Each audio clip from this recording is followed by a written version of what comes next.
Okay mga sir, nandito pala tayo ngayon sa BGC Honda Launching Event. Bali nilabas na nila ngayon ang pinakabago nilang motor, Honda Giorno 125cc.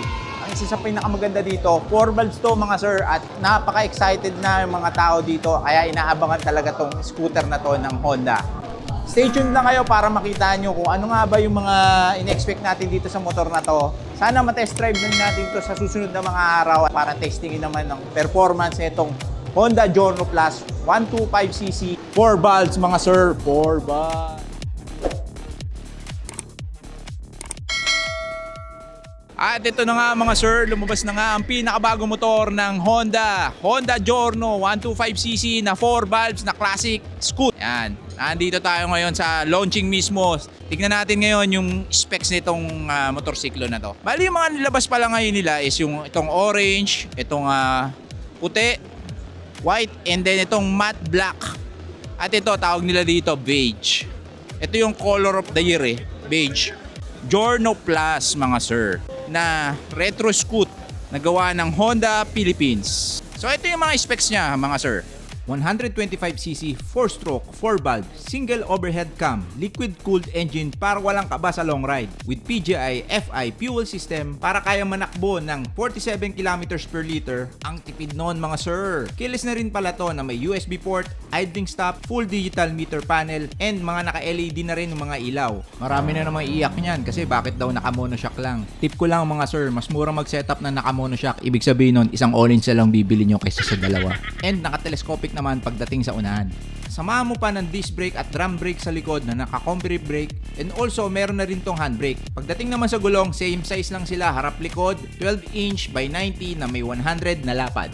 LED na rin pala yung mga ilaw nito. Ito yung headlight at ito naman yung taillight. LED sa harap tsaka sa likod. Malamang sa alamang maraming modification na naman ang mga pwede nating i-apply dito. 12" yung mags nito. Harap likod. Ang brand niya is Duro Tire. Hindi naman siya ganun kamat. Parang metallic black siya. 511 na rider mga sir. Kung mapapansin nyo, medyo medyo flat-footed naman ako. Pero medyo naka pa rin no. Medyo nakataas pa rin yung pako. Medyo mataas nga siya. Medyo mataas. Tapos yan, side mirror. Ito yung gauge. Medyo familiar na ako dito sa gauge na to, pero kasi parang katulad siya ng sa mga Honda Click na gauge. Tapos yung mga controls, usual controls lang ng Honda. Ayan, signal light, saktong-sakto. Ito, size 11 tong sapatos ko dito sa kulay black na Honda Giorno Plus. Ito naman yung puti. Parang lang tayo, galing lang tayo sa fashion show ngayon. Tapos uuwi na ako sa bahay sa Europe. Guys, huwag kayong malito, hindi ako si Alden Richards. Mark Manansala to, Dadar Show YouTube. Umuwi na si Alden, kaya ako lang natira dito.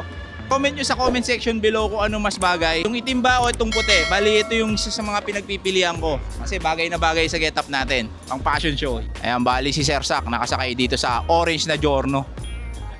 Ayan, hindi niya daw dala yung tsinelas niya. Dito naman tayo sa orange na Giorno, no? Keyless na to mga sir. Tapos, parang katulad din sa Honda Click yung mga controls niya like fuel and seat. Ayan, ito yung seat. Tapos ito naman yung fuel.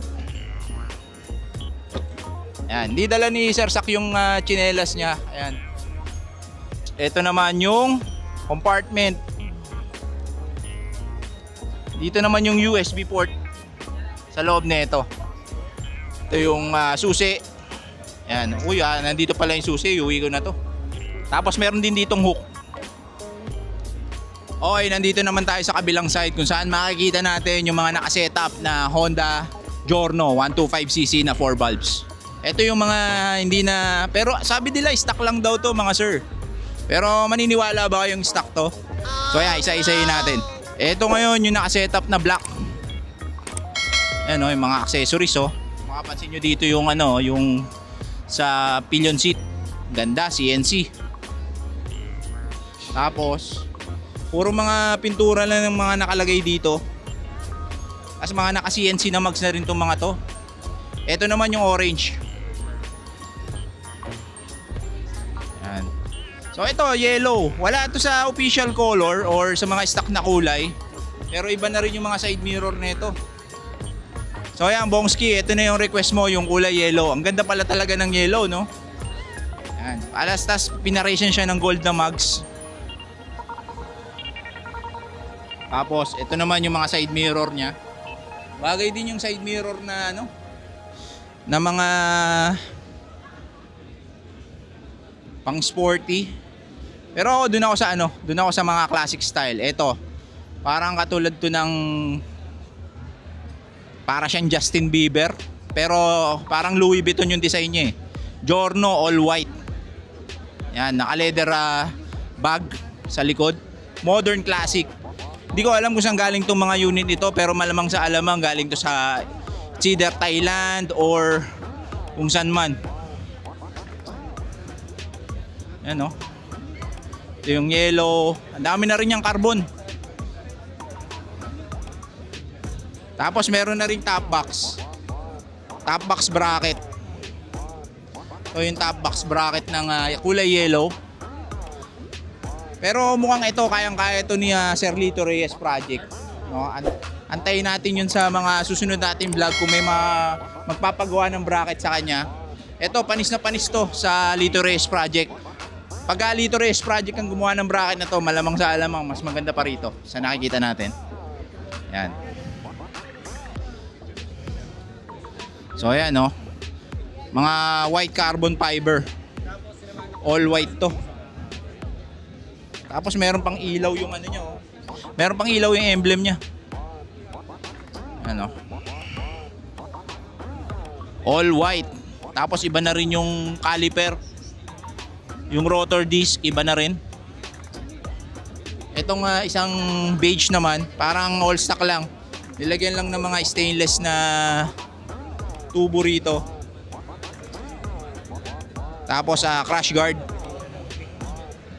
Yan.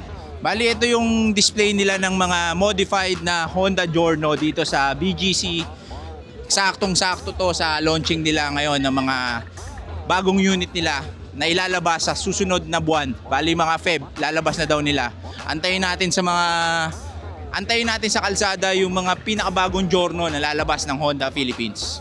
Okay mga sir, napagkaalaman ko dito, ito palang side na to, yung mga setup na nakikita nyo, eto mga to, H2C brand pala to. Kung mapapansin nyo, lately sa ADB 150 natin, H2C rin yung mga ginagamit nating mga parts dun sa Honda ADB.